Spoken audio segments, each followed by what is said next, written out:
बिस्मिल्लाहिर्रहमानिर्रहीम। अस्सलाम वालेकुम नाज़रीन, आप यूट्यूब चैनल देख रहे हैं। मैं इमरान ख़ान हूँ। सबसे पहले हम जो सबसे बड़ी डेवलपमेंट है उस पर बात करते हैं। पाकिस्तान, सऊदी अरब और तुर्की का मुआहदा हो गया। ये एक दिफाई मुआहदा है। इसमें तैयब अर्दगान ने भी एक स्टेटमेंट दिया। लेकिन क्या इस मुआहदे से पाकिस्तान के मसाइल हल होंगे? ये सबसे इम्पॉर्टेंट चीज़ है। देखें, पाकिस्तान में दहशतगर्दी बहुत ज़्यादा बढ़ गई है। अमन व अमान के बड़े संजीदा मसाइल हैं और पाकिस्तान एक सियासी अदम इस्तेहकाम का शिकार भी है।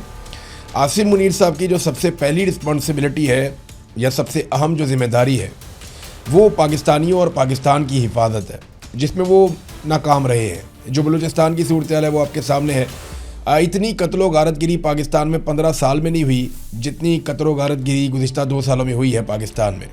दहशतगर्दी के बड़े बड़े वाक़यात हुए और पाकिस्तान बदकिस्मती से दहशतगर्दी से मुतासरा ममालिक की जो एक लंबी फहरिस्त है उसमें पहले नंबर पर आके खड़ा हो गया। यानी टॉप के ऊपर पाकिस्तान खड़ा हुआ है। एक आधा मुल्क और है, उससे कोई जानता भी नहीं है। तो पाकिस्तानियों की हिफाजत में वो किरदार वो अदा नहीं कर पाए जो उन्हें करना था।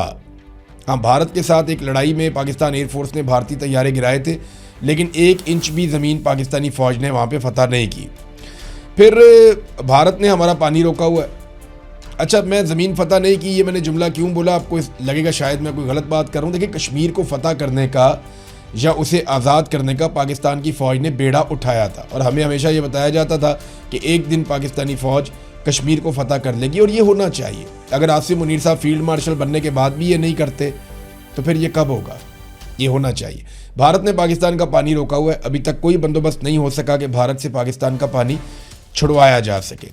लेकिन दूसरी जो जिम्मेदारी है वो आसिम मुनीर साहब की बड़ी जिम्मेदारी वो ये है कि वो अपने हलफ की पासदारी करें, जो उन्होंने नहीं की।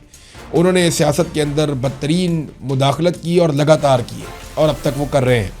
तीसरा, इंसानी हकूक़ की उन्होंने बहुत बुरी तरह धज्जियाँ उड़ाई हैं, जो रिकॉर्ड के ऊपर रहेगा। बहुत दफ़ा इंसानों को कत्ल किया गया, ख़वातीन को सड़कों पे घसीटा गया, लोगों को मारा गया, उनको घरों से उठाया गया, जबरी तौर पे इंसानों को लापता किया गया। तो जो धज्जियाँ इंसानी हकूक़ की उड़ाई गई आसिम मुनीर साहब के दौर में उनकी ईमा पे, उसकी भी कोई मिसाल नहीं मिलती। तो पाकिस्तान को इसका फ़ायदा कैसे होगा सऊदी अरब से और तुर्की से मुआहदा करने पे?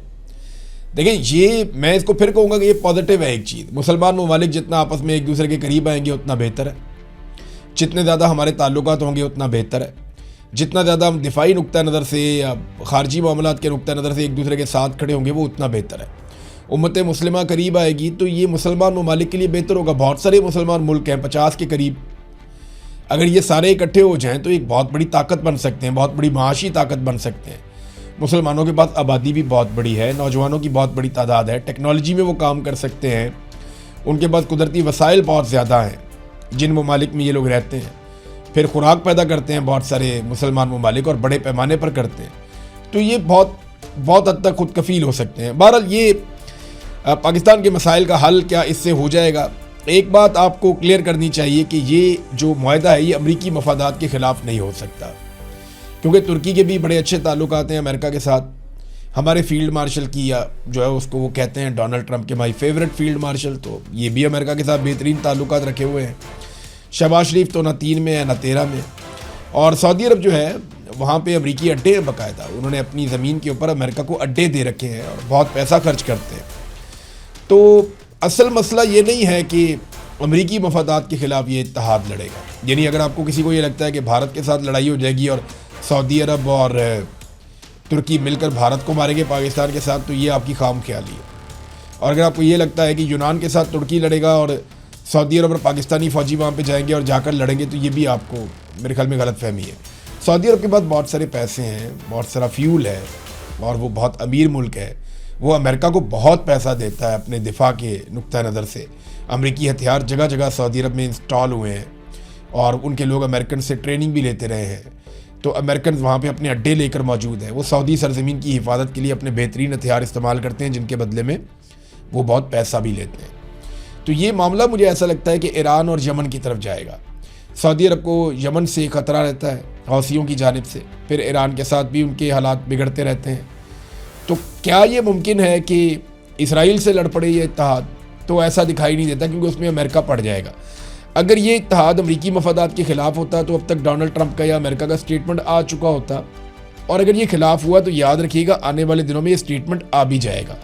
اس کے علاوہ میں آپ کو یاد دلاؤں کہ ایک 40 سے زائد مسلمان ممالک کی ایک فورس بنائی گئی تھی جس میں پاکستان بھی تھا، اور سعودی عرب کی قیادت میں وہ بنائی گئی تھی۔